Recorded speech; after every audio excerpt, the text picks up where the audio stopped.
Hey there, Chuck here with MTG The Journey and RogueDeckBuilder.com. We are actually about to be affiliated with RogueDeckBuilder.com now. I've been talking back and forth with Kevin and got a lot of ideas, and in a couple weeks from now, we're actually going to be on RogueDeckBuilder.com and be able to post content on there for you guys. So that'll be great, as it'll be able to expand a little bit faster, and also be able to help out Kevin produce a little bit more content. Kevin's fantastic, so you guys should definitely head over there and check out RogueDeckBuilder.com. And if not that, then at least go check out his YouTube channel and support him that way, because he has a lot of game experience to offer, and I've definitely learned a lot from watching his videos, for sure. But this is going to be part 2 of my how to use tapped out, I guess, or how to brew a deck, or how to brew a rogue deck, something that maybe hasn't been done before. And one thing I want to look at today is abusing the potential of the auras in Hero of Iroas. I think Hero of Iroas is a fantastic card. It's just really awesome, and I think we can use it to our advantage and get a whole bunch of stuff out really fast and go over the top. And we're going to use Eidolon of Countless Battles.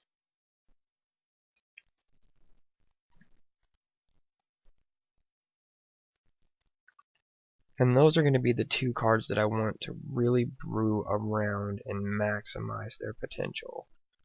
So we're going to come down here to our main board, and we're going to throw in 4 of each.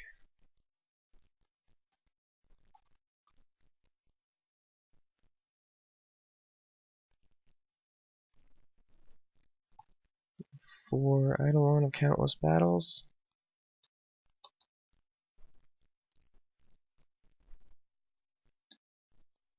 And then what you're going to do is you're going to come up here and click Cards, and then it's going to take us over here to this screen, and that was for something I was working on earlier. But we're going to go ahead and search under White and Standard, and we're going to put a CMC of 1 here, just to start off, just to see what we come up with here.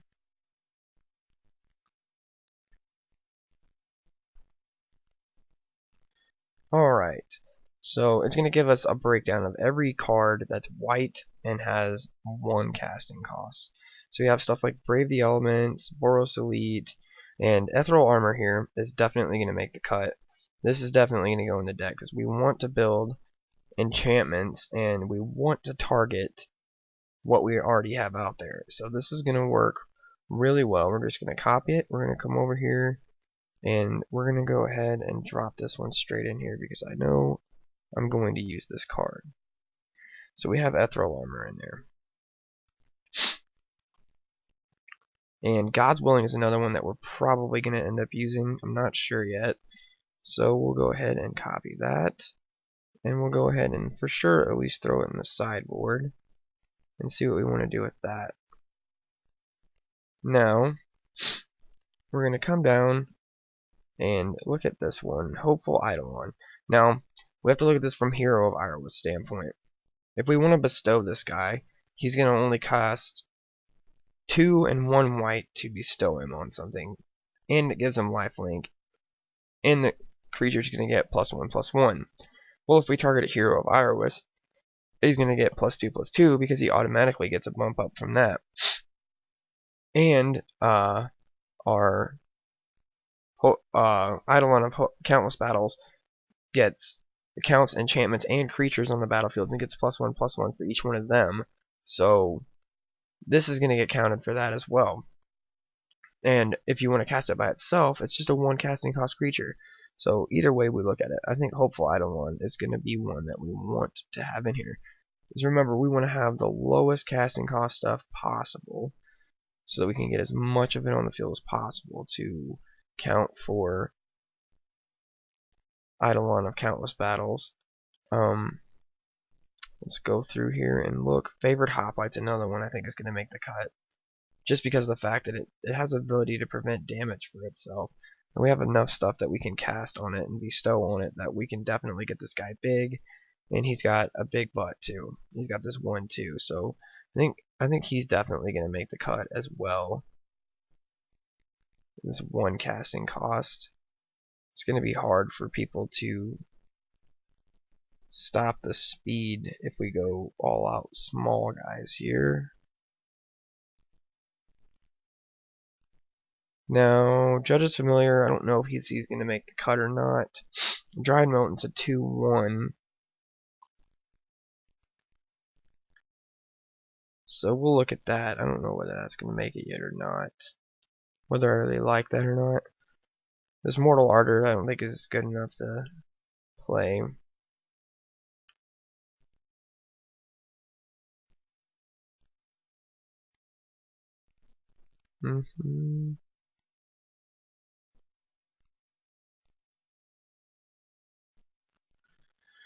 The next board Shieldmate might work. Yeah, we'll throw him in there, why not?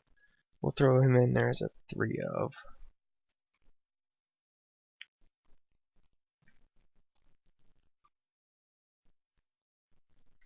We're going to go ahead and just add 21 of the planes here, because with our low casting costs, I don't think it's going to be a huge issue. And Soldier of the Pantheon is definitely going to come in too, as a 4 of.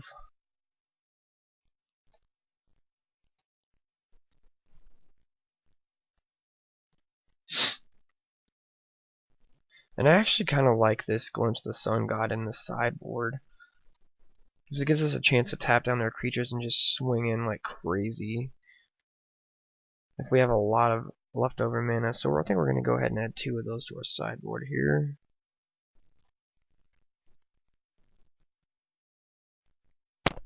We want to try to keep our casting cost down. So we don't want any of that.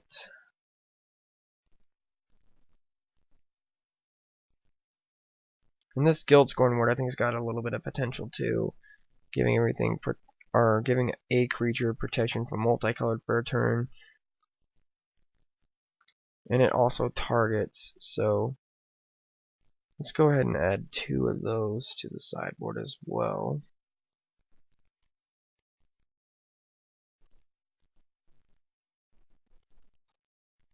Just to see what we can do with that. And let's just go ahead and just save this real fast and just see where we're at here.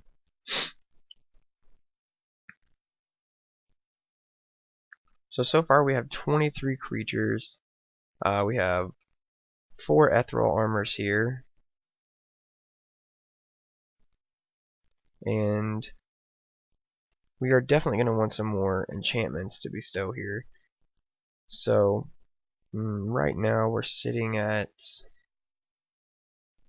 48 cards. We got 12 more cards that we need to add to this. Sorry, it's been a little laggy tonight. So we're going to come back over here, and we're just going to go with we'll go ahead and just exit out of this casting cost here, and we'll go ahead and just look for enchantments and see what we come up with here under white.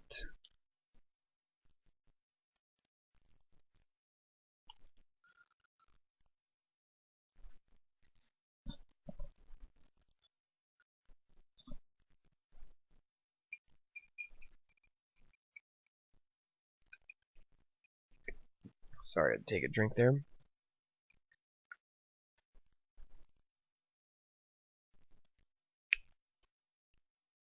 Let's see here. What do we have? This unflinching card would be nice if we wanted to branch into green, but I'm not really sure I want to deviate away from anything. I mean, we could have temple gardens and stuff to find this, but then you're really detracting, because then you got a dead card in your hand if you don't have that color. I'm just not interested in doing that, so let's just stick with stuff that's in our color here. That's not it. Divine Favor doesn't seem all that good. This is card draw, but I'm not sure that's good enough to do what we want it to do. Holy Mantle, I think, has a lot of potential here. Gives us protection from creatures. As we already have the, what do we want to call it? God's Willing to give us protection from a source, basically, until the end of turn. Prevent all damage that would be done to it. And we scry. So, or it gives it protection from a color of our choice, and then we scry. So I think Holy Mantle we'll add in here as a 4 of as well, as that's going to protect us against those creature heavy decks, because they can't do anything against us, especially if we throw in, I'm just going to say 2 Spear of Heliod here.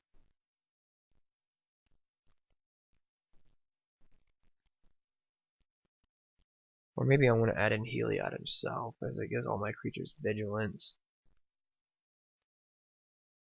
And he has a bit of the ability to pump out guys too, so we'll put in 2 Heliods actually.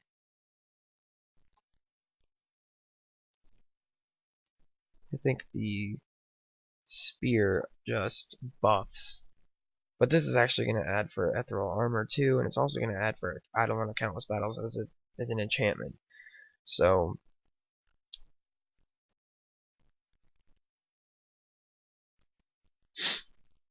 and let's keep looking here. Gift of Orzhova, there we go. That is definitely needing to go. Where'd it go? Right here. This is definitely needing to go in there. That is way too good to pass up on. Has flying, lifelink, +1/+1. Heck yes.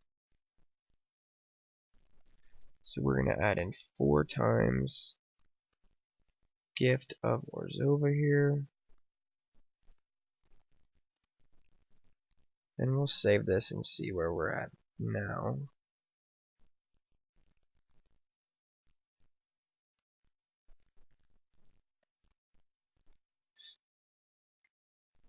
So we got 25 creatures here. 8 enchantments. But we also have to remember that these count as enchantments too. And we are at 54 cards. We need 6 more cards here. So one thing I do think we're going to want is the guy that produces tokens when he does combat damage. So 3 precinct captains, I think is what it is. And now we need another enchantment of some type.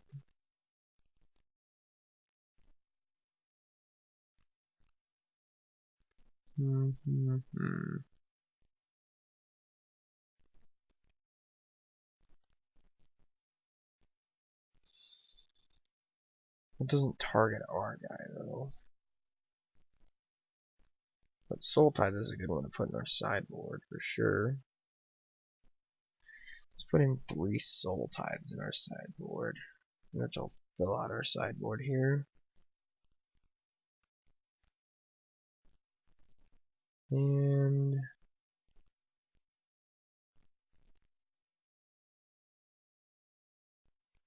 I don't think that Gift of Immortality is going to be any good.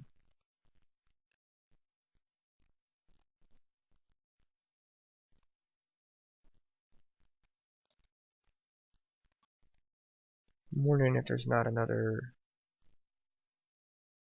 1 or 2 drop creature that might be pretty alright.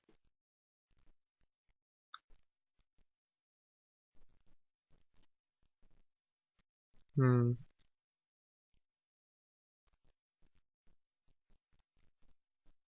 get rid of that and let's go to just 2 converted mana cost here and filter this.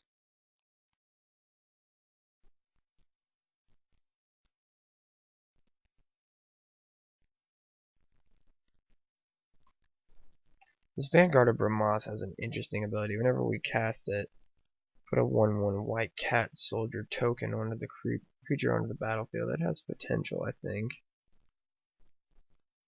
And of course, you always could put a couple of Brahmas in here, but he's a little bit too expensive for my liking right now. And this God-favored general, you can pay 3 and put white soldier creature tokens on the battlefield whenever he becomes untapped.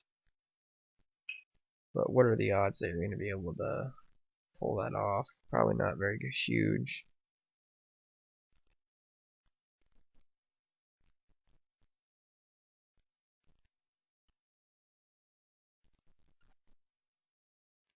Not really into preventing. Keening apparition, destroy target enchantment. I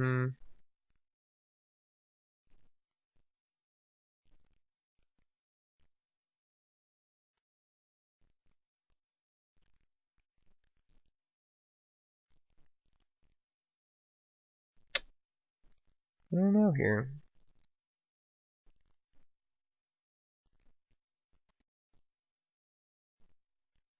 Don't really know what I want to go with here.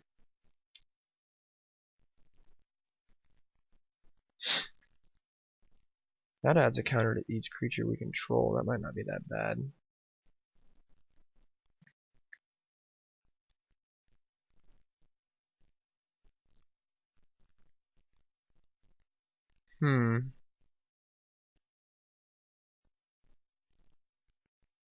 I think we might throw in that one.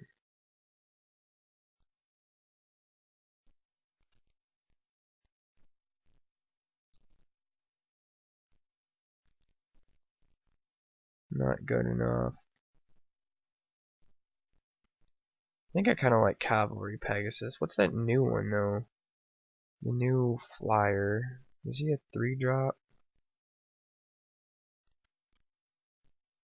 That gives himself counters when you target him? I don't remember. New one from Daring Skyjack. Acro and Skyguard. Has flying. Whenever you cast a spell that targets him, put a +1/+1 counter on him. I still think the Cavalry Pegasus is better.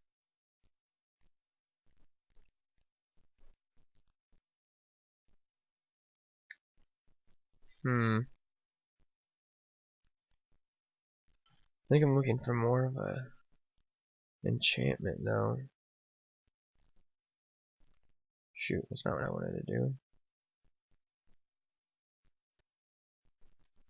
We'll save this. Should give us 57 in the main board here. It's going to give us plenty of creatures. I think I'm going to want another spell that targets here. Maybe we'll move these Gods Willing to the main board. I think that's a good play.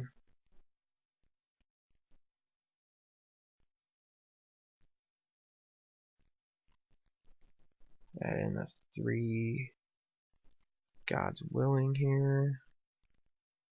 We'll leave the 4th one on the sideboard. And I think I'm just going to add 2 Spear of Heliods here.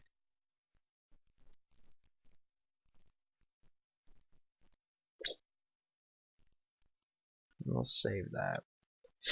But I think I'm gonna just mess around with this a little bit here, and as this goes along, we're gonna evolve it anyways. It's gonna change a lot as we find out what works and what doesn't. If that's actually part of the process that you guys would like to see, I'd like to hear about that. And I won't play this at all if that's the case. If that's what you guys would like to see is the whole process of. I mean, I have a feeling like the first few times you play this, it's gonna lose until you figure out what works and what doesn't, what to change, what's getting through, what's not getting through. But it seems like this would be a good little blitz base here. We have, let's see what our casting cost is here. See, this is a fantastic part of tapped out here. So I can scroll right down here, and it's going to tell me my average CMC is 1.4, or 1.74, I'm sorry. So, it's going to tell me exactly, like, my average casting cost is under 2. So, that seems pretty good to me. And we've actually got a thing here that shows us we have 22 spells that cost 1 to cost, or 1 cost. So that's pretty darn good. We're pretty far up there. So, I don't know, it seems like a good base. So we'll see what it does, but I kind of want to just see what everybody's opinion is on this so far, or what might be better alternatives. But this is what I would go with right off the bat here, and just to try it out and see what it happens. It seems like it has the potential to ramp up really quick, um, and just deliver a lot of damage really fast. Because as this guy gets bigger and bigger and bigger, with the more stuff that you drop on the field, it'd be great to have a way to draw some cards, if that was a possible way to do things. But I don't think there's any real card draw we can depend on, unless we want to branch into a different color, which I'm not sure we want to do. So yeah, so this is the shell we're gonna go with. So like I said, I'd like to see whether you guys are interested in actually seeing the deck as it progresses, and how it fails and how it goes along, just to see kind of how you go about doing a rogue brew. And a lot of the time that, like, me and Kevin were talking last night, a lot of time that the decks that we brew don't even make it onto the sites because they're just so awful. And I mean, we've tried them out and this didn't work, so of course you guys didn't get to see them. But I kind of want to get away from that aspect. I kind of want to show people the failures of some of the brews, so that you understand that if you want to brew your own decks, you're not always going to win. And a lot of the times, the matches that we show you are just matches that we do win, because they're the more entertaining and interesting ones. I mean, nobody wants to see somebody get beat 5 times, but at the same token, some of the decks do that. So I mean, and that's why we have a community, because somebody might be like, oh, why are you playing that, or why did you do this, or why did you do that? I'm never gonna get my feelings hurt by somebody saying, hey, at a minute and 5 seconds, you did the stupidest thing I've ever seen in Magic. Why did you do that? I might not have even realized why I did it, or what I did, or that it was a bad thing to do. So to somebody that may have a ton more experience than me, like, no, you want to be doing that this way, or you want to be playing this card instead, or you may have wanted to order that differently, or you're really not understanding how this card works. But that's why we have a community, so that we can bounce ideas off of each other and say, well, hey, you should be trying this, and somebody wakes up and goes, oh my goodness, I should be playing that. And then the next time they go to FNM, they might take a 4-0 or 5-0 or whatever your FNM does. But I mean, that's why we have these videos and teach people stuff and try to help people out and get people to look at things differently. But a lot of the time it doesn't work. So, but if we don't get to see that stuff, and you don't get shown that stuff, then you don't really have much to go off of as far as helping people out and correcting people and making the community a better place for rogue deck brewers like myself and like Kevin and like Michael, that you can see on roguedeckbuilder.com as well. But that's why we have the community that we have, so we can bounce ideas off each other and make each other better players, and overall just embrace and expand the rogue deck community and the rogue deck builders out there. So I would love to hear criticism, especially constructive criticism. I mean, if you want to just say, hey, your deck sucks and I don't like it, well, thank you for commenting, but sorry, I disagree with you. But especially if it's constructive criticism, I'm never gonna get mad about that. I'm never gonna rant back at you and be like, you should stop commenting on my channel. So I'd really like to just hear people's opinions and why they think things and why they would try different things. So yeah, but look forward to more series like this. And like I said, I will expand into the series, and I will get a lot of these cards if you guys are interested in seeing the way things progress as you go about building a deck and testing it and changing it and finding out what works and what doesn't and trying different things. I'm not opposed to recording those matches and showing you guys that stuff. So that would be something that I would want to hear back from people on. Uh, so yeah, there's that. So it's been fun. Here's this video for you, and I hope you guys enjoyed it. And again, look to roguedeckbuilder.com here in the future, as we will be posting content on there in just a couple of weeks, as soon as you get some of the kinks ironed out with this website and being able to edit and add content on there as far as being an admin.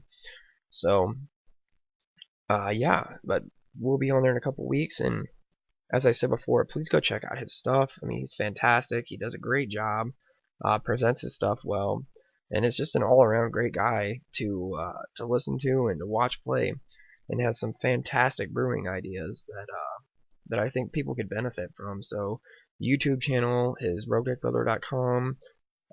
Go check all of that out, and definitely support him that way, because I think it's a lot of stuff that people could glean good information from as far as rogue deck building goes. So, once again, this is Charles with MTG The Journey and roguedeckbuilder.com, and look forward to seeing you soon. Thanks, bye.